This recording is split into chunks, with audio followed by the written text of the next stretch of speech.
A blessed day to everyone. Our reflection for today is about the readings for this third Sunday of Lent. For the first reading, we are again reminded of God's commandments, the Ten Commandments in the book of Exodus. And if you have followed through the iPrep series on this channel, you can also recall the points that we have mentioned there about each of the commandments.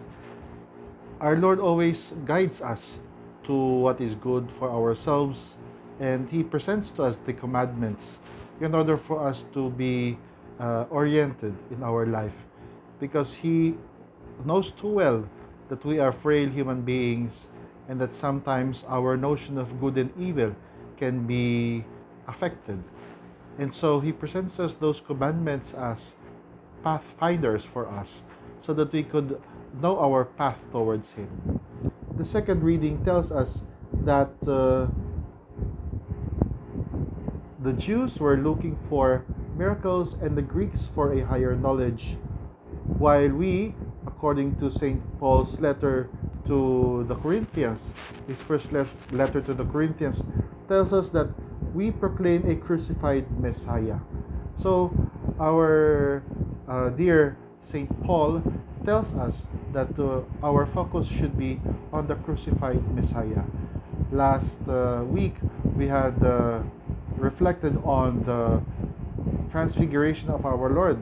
The icon is here at my back. And the Father also presents to us to Jesus so that we may always hear His words.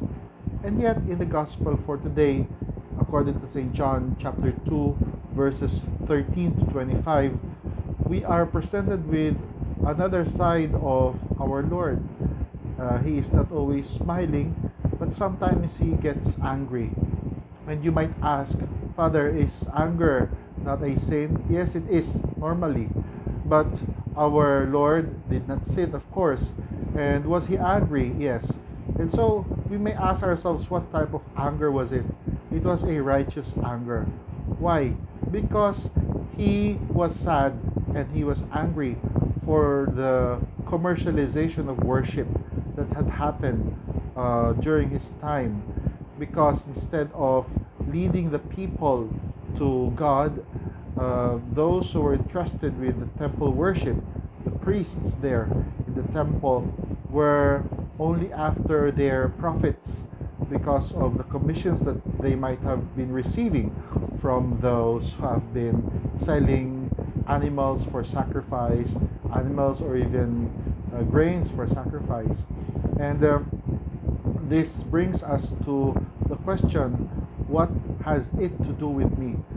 All of us have to always ask ourselves, what is my motive?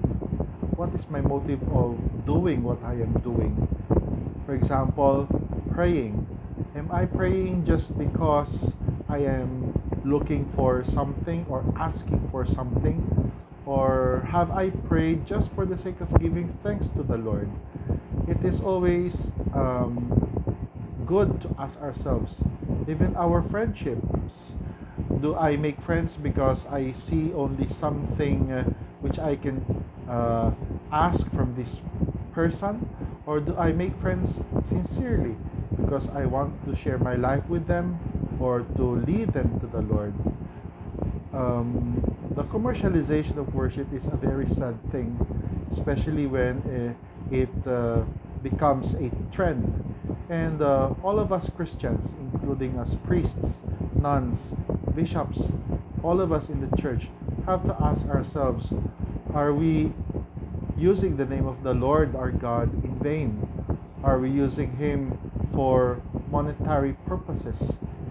Sometimes this question might be difficult to ask ourselves, but if we truly want to be renewed this Lenten season, especially when we are celebrating this year the 500th year of Christianity in the Philippines, we are called to conversion by our Lord in a very special way, so that our actions may not smack of selfishness, but but rather selfishness. This is a lifetime task. It's not only during the Lenten season, but at least we may want to start now because time is short for those who love.